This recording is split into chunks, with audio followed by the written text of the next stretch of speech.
Psaume 23.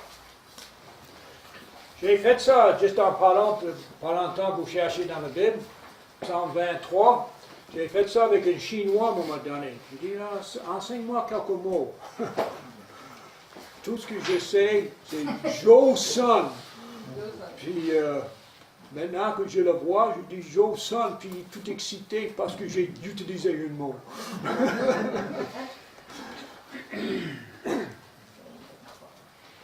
Psaume 23, Psalm 23.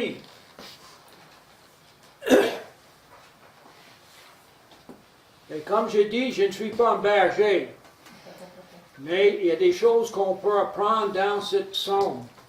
La dernière fois que nous avons regardé le verset 1, on a établi que celui qu'on appelle l'Éternel, le berger, il est bien capable d'être berger et prendre soin de nous.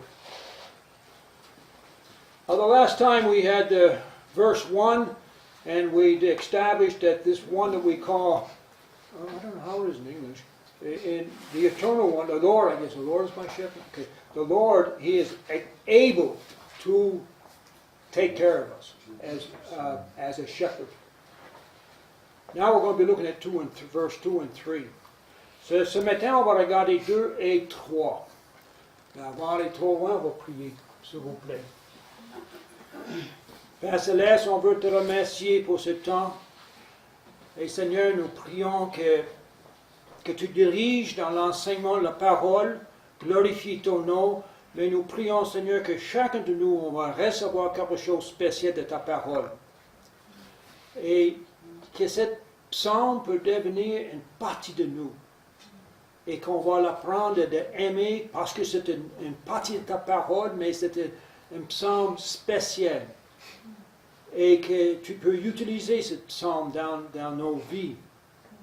Et que tu bénis ce temps ensemble, et lorsqu'on va sortir d'ici, on va être capable de dire c'était bon d'être ensemble, à tout de ta parole et dans la communion fraternelle. Alors, gloire à ton nom, et merci au nom de Seigneur Jésus. Amen. Amen.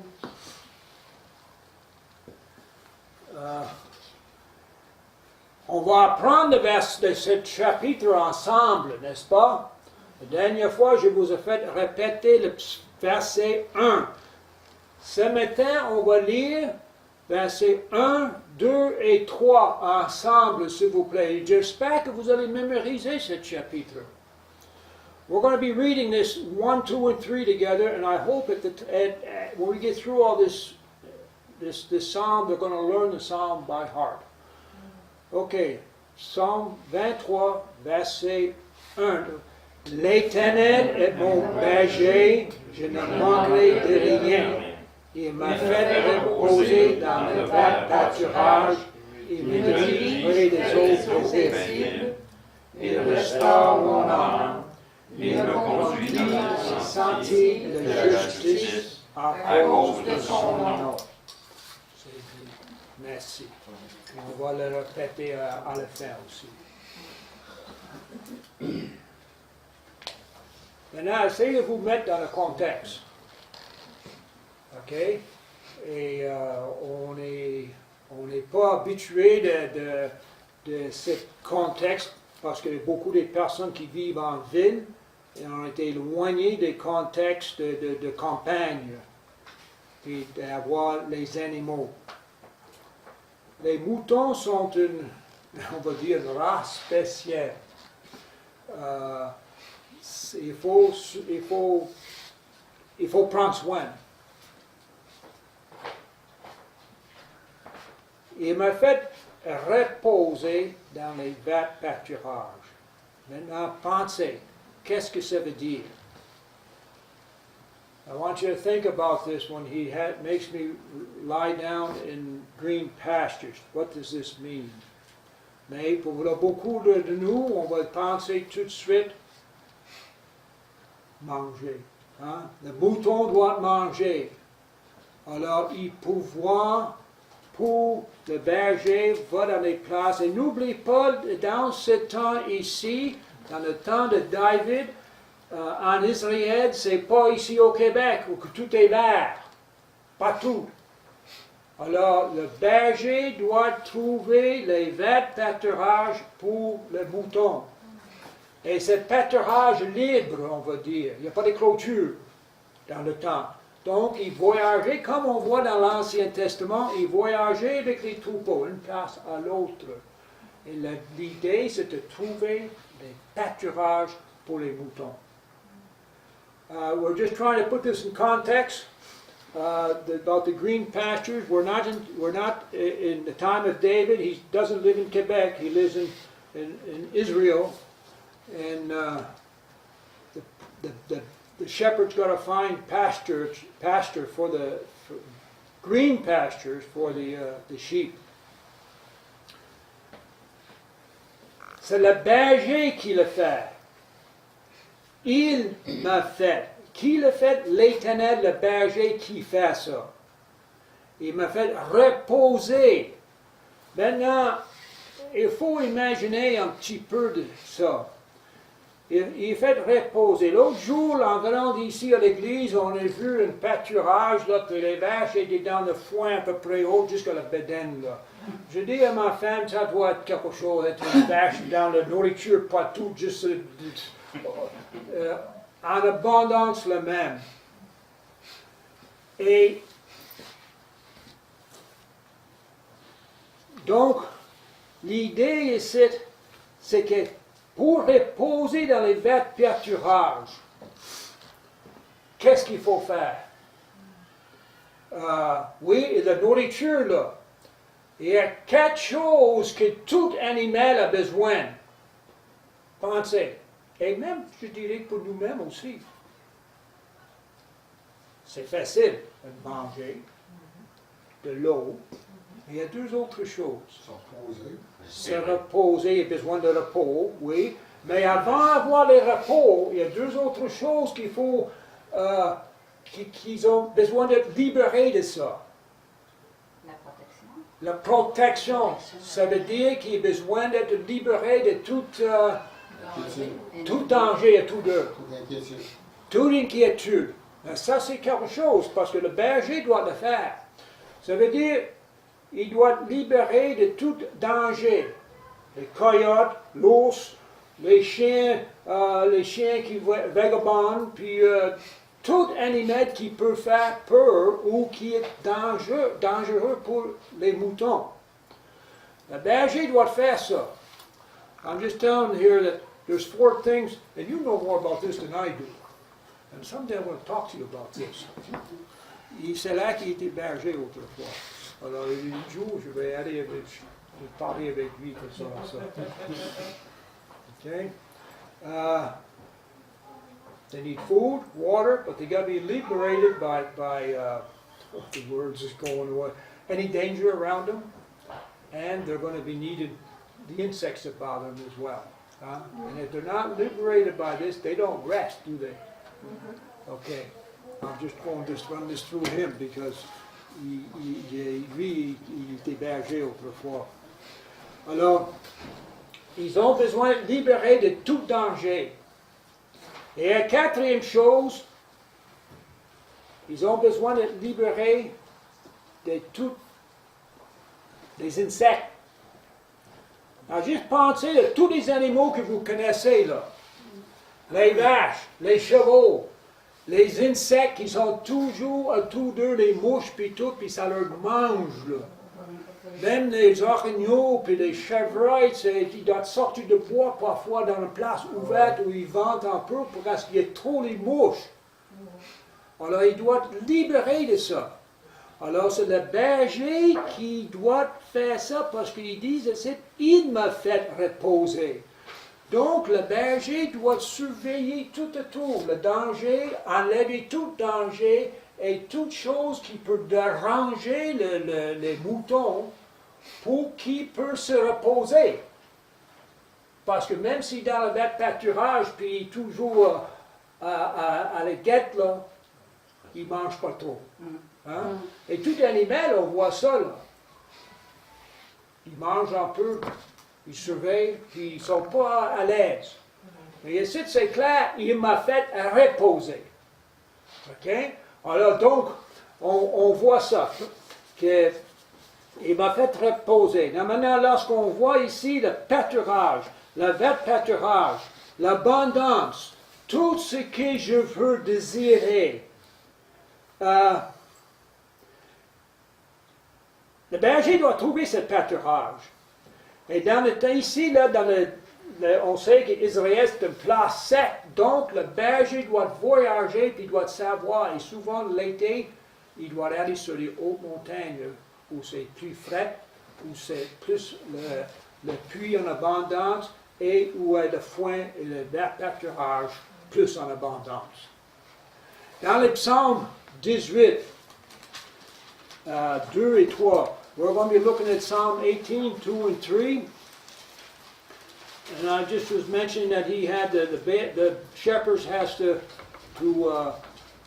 go in the uplaying areas, in the hillsides, the higher ground. We're in the desert area, so we had to go up in the higher grounds to have cooler air, more rain, and green pastures. Psalm 18, 2 and 3. Psaume 18, 2 et 3. Je t'aime, ô Éternel, ma force. Si vous n'avez pas marqué ça dans votre Bible, s'il vous plaît, ça c'est un verset que vous devez trouver, marquer et être capable de trouver lorsque vous avez besoin. Regarde toutes les phrases ici. L'Éternel, ma force. L'Éternel, mon rocher, ma forteresse, mon libérateur. Mon Dieu, mon rocher où je trouve un abri. Mon bouclier, la force qui me sauve. Ma haute retraite. Qu'est-ce que ça veut dire, ma haute retraite? Je suis demandé parfois, qu'est-ce que ça veut dire ça? Pourquoi haute retraite? Mais j'ai une idée, que je ne sais pas. Mais j'ai une idée ici, il parle que son haute retraite, une place dans la haute montagne où il se retire pour avoir un temps avec le Seigneur. Jésus-Christ le fait. Combien de fois Jésus-Christ a laissé le monde, là, puis est allé sur une autre montagne pour prier, pour être seul. Et ça fait du bien, ça, de se retirer des fois, pour être seul avec Dieu. I don't know how it is in English, Miles, but the last statement here, my haute retraite in French, the last phrase of high, I don't know what it be. Anyhow. Fortress. Okay, fortress, okay. The last, verse 3, the last phrase there, my shield, I don't know how to say, anyhow. I will call on the Lord who is worthy and to be praised, and I will be saved from my enemies. Okay. So this one. Okay, we'll be talking about Psalms a little later, because Psalms will be, it's sometimes 2 and 3, and in English it's different verse. Okay.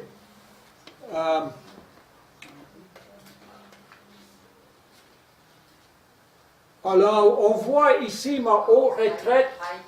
High tower, okay? And the idea que tu vas dans un tour haut, en anglais, tour haut. Mais on voit ici l'idée, l'expérience, comment je peux dire, haute montagne. Et combien de fois les chrétiens veulent avoir une expérience de haute montagne? Les brebis, lorsqu'ils vont dans la montagne, c'est une expérience haute montagne pour eux, là. Ils sont dans le foin haut, le même, là. Hein? C'est toute une expérience pour eux, là. Ils ont à manger en masse. Mais lorsqu'on regarde spirituellement, d'avoir cette expérience haute montagne, souvent, on est dans une vallée. Et des jours qu'on est joyeux, oh, on a une expérience haute montagne, puis tout d'un coup, on est dans la vallée encore. Mais Jésus-Christ est notre haute retraite.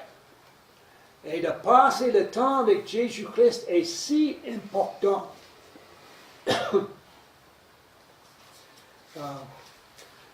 D'avoir ce temps avec lui, dans la prière et dans sa parole.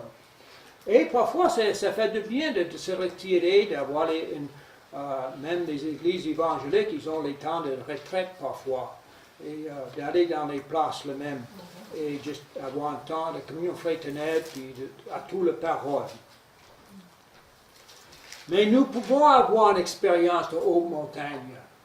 Et trop souvent, on cherche ça comme chrétien, on n'est pas satisfait, puis on cherche ça et on va aller selon nos émotions. On cherche des expériences émotionnelles. Et c'est pas ça qu'il parle ici, d'avoir une relation proche avec le Seigneur. Alors, comment avoir cette expérience aux montagnes? Maintenant, on va voir ici, le diriger vers le psaume 23 encore. Il me dirige près des eaux paisibles. Maintenant, les moutons ne vont pas boire dans les rivières qui courent vite, là. Il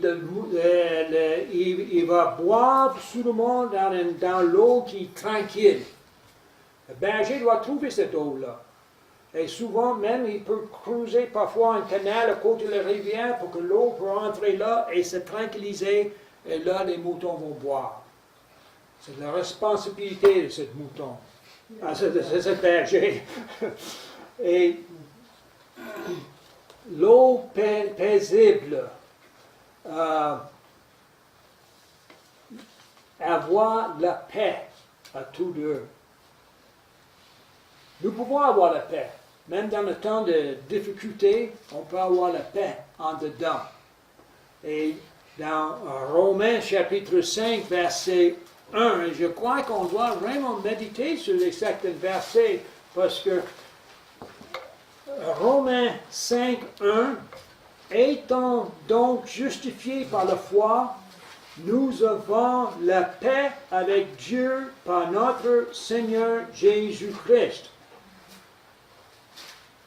Vous savez, on parle d'avoir la paix. Combien de personnes sont troublées? On voit dans notre monde, juste écouter des nouvelles, on voit qu'il n'y a pas la paix dans le monde. Hein? Il y a constamment la friction quelque part. Pourquoi? Mais je crois que c'est parce qu'ils n'ont pas la paix de Dieu. Et avoir la paix avec un et l'autre, il faut avoir la paix premièrement en dedans, avec Dieu. Et nous pouvons avoir cette paix. Et lorsqu'on réalise comme chrétien d'avoir la paix, on est juste, étant donc justifié par la foi, nous avons la paix. De justifier, il nous déclare juste. Lorsqu'on accepte Jésus-Christ comme sauveur personnel. Et on doit réaliser ça comme chrétien. On accepte Jésus-Christ, il nous déclare juste. J'ai parlé comme j'ai une facture à payer. J'ai toute une liste des choses que je dois payer, puis quelqu'un met sur cette liste-là, payer. C'est fait. On est justifié. Juste. On sait que chacun de nous, on n'est pas juste. Seulement en Jésus-Christ qu'on est juste. C'est lui qui l'a fait. Et donc, on doit comprendre ça. Qu'est-ce que Jésus-Christ a fait pour nous? Wow! Et là, on va avoir la paix en dedans. Les moutons ont besoin de cette paix. Il me dirige près des eaux paisibles. Il restaure mon âme. Et lorsqu'on a la paix avec Dieu, et lorsqu'on a l'abondance de tout de nous, il pourvoit nos besoins de toutes sortes, là, on peut avoir le repos. Jésus-Christ a dit, là, venez à moi, vous tous, et je vous donnerai du repos. Pour venir à Jésus-Christ. Il y a deux autres choses, par exemple, avant les moutons pour avoir le repos. Comme je dis, libéré de tout danger. Et souvent, le danger pour nous, ça peut être n'importe quoi, là, mais souvent, c'est la fausse doctrine. Et combien de fois, nous, on écoute la télévision, on écoute la radio, l'ordinateur, puis il y a tout ça, l'enseignement qui vient au nom de Jésus-Christ. Ils utilisent même la Bible. Mais est-ce que c'est tout biblique? même s'ils utilisent la Bible. Et ça, il faut distinguer. Et pour avoir la paix, même dans l'Assemblée, tout danger et tout de nous doit être enlevé. Et la seule manière de savoir et distinguer entre le danger, le vrai et le faux, c'est connaître la parole de Dieu nous-mêmes. Je vous encourage de lire la parole chaque jour, un petit peu chaque jour. Laissez le Seigneur, priez que le Seigneur va vous dirige dans ça. Je suis surpris comme des chrétiens qui ne lisent presque pas la Bible pour eux-mêmes. Puis ça existe, beaucoup. Alors pourquoi il y a toutes sortes de dangers qui le monde suit ci, le monde suit ça? Parce qu'ils ne sont pas fondés dans la parole de Dieu. Si vous sortez, et combien de personnes qui disent parfois, « Ah, je ne sens pas nourri, même après une bonne prédication, même après une étude biblique, je ne suis pas nourri. » Je me pose des questions, pourquoi? Vous ne pouvez même pas sentir nourri dans une prédication par semaine. Vous avez besoin de lire la parole vous-même et laisser le Seigneur vous ressaisir de sa parole. C'est si important. Alors, il restaure mon âme. Lorsqu'on passe le temps dans les verts pâturages, dans la haute montagne avec Jésus-Christ, et on a l'eau paisible qui vient de Jésus-Christ, qui est la source vivante, là, on est ressaisié. Il me conduit dans les sentiers de justice. Jésus-Christ dit, je suis le chemin. Il n'a pas dit, je suis un chemin, je suis le chemin.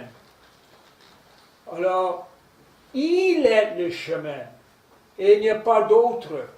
Oh oui, mais tel et tel, je suis sûr, à un moment donné, j'ai connu quelqu'un qui m'a dit, après des années, de connaître la parole de Dieu.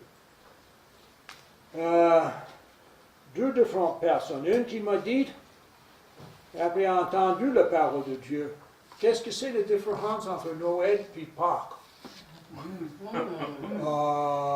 Après des années d'entendre la parole de Dieu, il y a un manquement un peu quelque part. Et peut-être la personne même ne lisait pas beaucoup. Il y avait quelqu'un d'autre, après plusieurs années, de pouvoir connaître le Seigneur. Il dit, je vais lire le livre de l'islam. L'islam enseigne la vérité. Il y a un problème quelque part. Et nous avons toutes sortes de dangers autour de nous. Et on doit libérer de ces choses. Jésus-Christ nous dirige, il nous conduit dans les sentiers de la justice. Marchez avec lui chaque jour. À cause de son nom. Mon nom à moi, ce n'est pas tellement important. Mais le nom de Jésus-Christ va vivre éternellement. Et après moi, la manière que je vis ici sur terre maintenant, ça va être comme ça que l'autre jeune génération va voir. Est-ce que je vis pour glorifier le Seigneur ou est-ce qu'il voit toutes sortes de choses en moi qui ne marchent pas? Et donc, à lieu de glorifier le Seigneur, est-ce qu'il va mettre le Seigneur à côté à cause de moi? Et quand on pense à ça, là, ça c'est sérieux. Alors, donc, il nous dirige dans les sentiers de justice à cause de son nom. Parce que son nom est éternel et son nom doit être glorifié et honoré. Alors,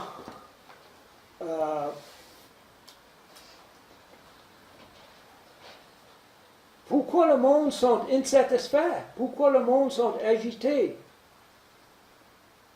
Parce que souvent, ils ne mangent pas.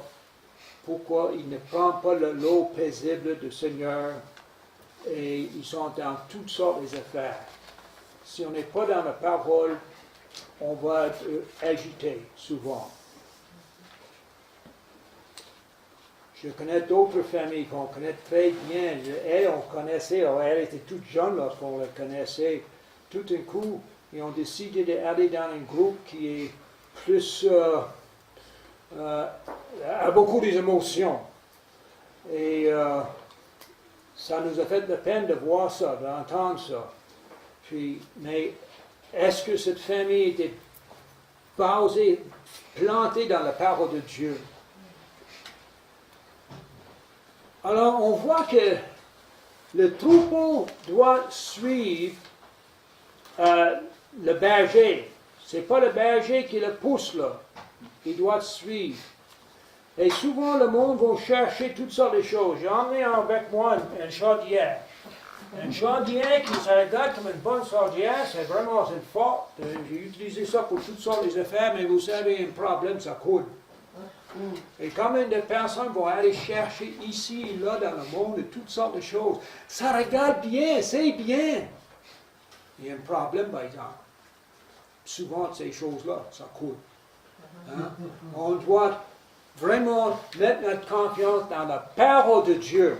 C'est la parole de Dieu qui est la vérité et la connaître pour nous-mêmes.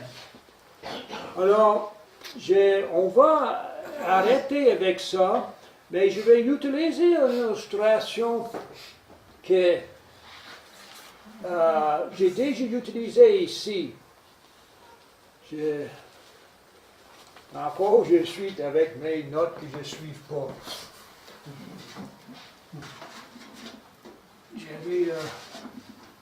J'ai déjà emmené cette illustration ici avec les gants. Il y a des choses souvent qui arrivent. Premièrement, vous savez, il faut accepter Jésus-Christ comme sauveur personnel, mais après, il faut se donner à Jésus-Christ. Seigneur, prends-toi. Je donne toute ma vie à toi. Souvent, on résiste. Ici, c'est la main vivante. Cette gante ici, ça ne bouge pas, cette gante-là. Et il reste là aussi longtemps qu'il est là, il va rester là. Ça prend une main vivante en dedans de ces gantes pour que ça peut travailler.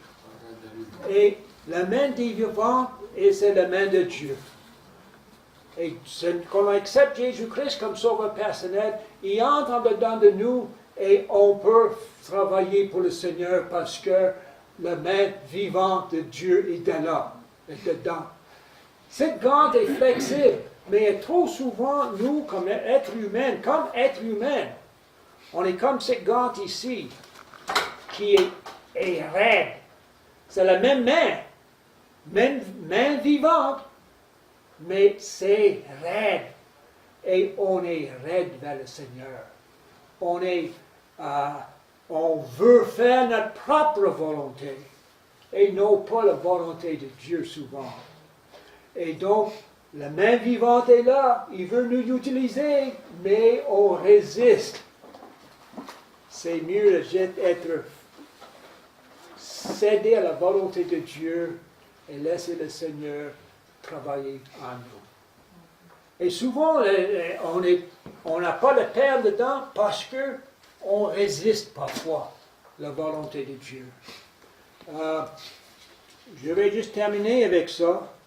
Que le Seigneur vous bénisse, vous dirigez, et que le Seigneur soit glorifié en chacun de nous. Et je dis nous, parce que je prêche pour moi-même aussi. Que je peux résister le Seigneur. Et le Seigneur doit me réveiller, me faire réaliser. Je dois être flexible et faire la volonté de Dieu joyeusement et non pas résister constamment sa volonté. Vous savez, on sait déjà sa volonté, n'est-ce pas? Sa volonté, c'est mais juste vivre par la foi. Et c'est là qu'on peut avoir un problème. C'est parce qu'on cherche d'avoir une expérience haute montagne, puis la foi, on a besoin de quelque chose plus que la foi. Hein? Ah, ça ne marche pas, là. Le juste vivre par la foi. Chaque jour, chaque instant de la journée, on vit par la foi. Jésus-Christ est le chemin. Jésus-Christ est le chemin. C'est lui. Suivre Jésus-Christ. Et vous savez, demandez nos croyants comment un chrétien doit vivre. Je pense qu'il est capable de nous dire. Hein? Ça veut dire on sait déjà qu'est-ce qu'on doit faire, chacun de nous. Parce que le Saint-Esprit est en nous pour nous diriger. Alors, on va citer une autre fois, s'il vous plaît, Psaume 23, puis avec ça, on va arrêter puis prier après. Psaume 23, versets 1 à 3, s'il vous plaît. L'Éternel est mon berger, je ne manquerai de rien. Il m'a fait reposer dans les verts pâturages, il me dirige vers les eaux paisibles. Il restaure mon âme. Il me conduit dans les sentiers de justice à cause de son nom. Amen. Seigneur notre Dieu, merci pour ta parole. Ta parole qui est tellement merveilleuse. Et on veut te louer. Que tu nous donnes parole de Dieu dans la langue qu'on peut comprendre et lire nous-mêmes. Merci que tu es notre berger. Et tu prends soin de nous. Parce qu'il y a trop souvent, on est comme des moutons qui veulent aller ici et là. Et le berger doit les emmener. Merci que tu nous aimes. Et que tu es avec nous chaque jour. Et on veut te louer. Et je prie, Seigneur, pour chacun de nous ici, que tu les bénis, que tu les fortifies, que tu les encourages. Et Seigneur, que nous pouvons dire, comme on a lu dans les psaumes, que l'Éternel est notre haute retraite, que je t'aime, ô Éternel, ma force, l'Éternel, mon rocher, ma forteresse, mon libérateur, mon Dieu, mon rocher où je trouve un abri, mon bouclier, la force qui me sauve, ma haute retraite. Seigneur, nous prions que tu nous attires plus près de toi, parce que je sais que c'est le désir de chacun de nous. Merci. Au nom du Seigneur Jésus. Amen. Amen. Que le Seigneur vous bénisse.